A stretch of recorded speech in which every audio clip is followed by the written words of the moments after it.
Obviously, blood pressure changes over time. All right. Smaller creatures have a smaller blood pressure, mostly because they only need a smaller blood pressure. Remember, it's expensive to create pressure, right? So you don't want to have more than you need.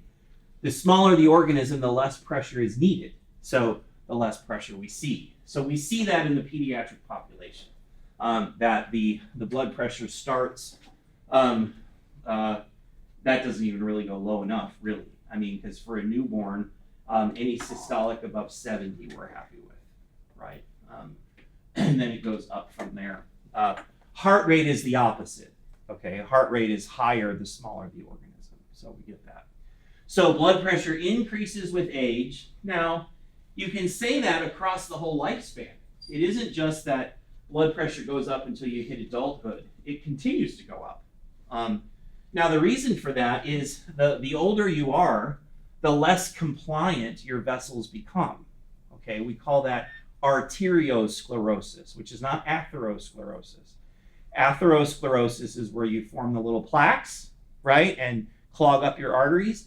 Arteriosclerosis is your vessels get hard, calcified, non-compliant. All right.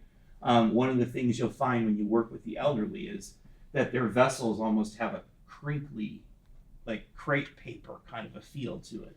And that's because of all the calcification that they have.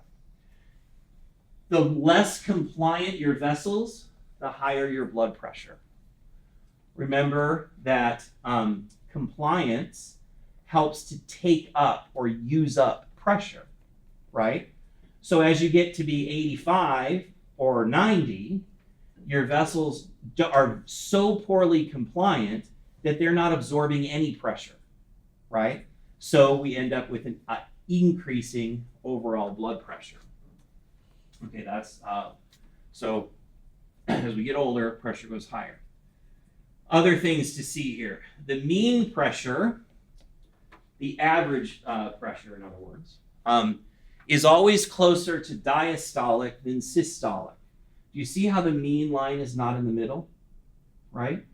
The reason for that is the heart spends more time in diastole than it does in systole, okay?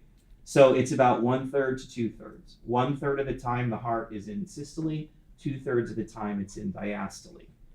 And it needs to be like that. Without a long enough diastole period of time, your heart can't fill up. You know, your EDV never gets high, so your stroke volume starts to fall off. So when we look at the average, the mean pressure, it's closer to the diastolic because 60% of the time the heart is closer to diastole. Now, the faster the heart beats, the less time it spends in diastole relative to systole. So at high heart rates, the mean starts to approach the average, right? In other words, the mathematical difference instead of including the time.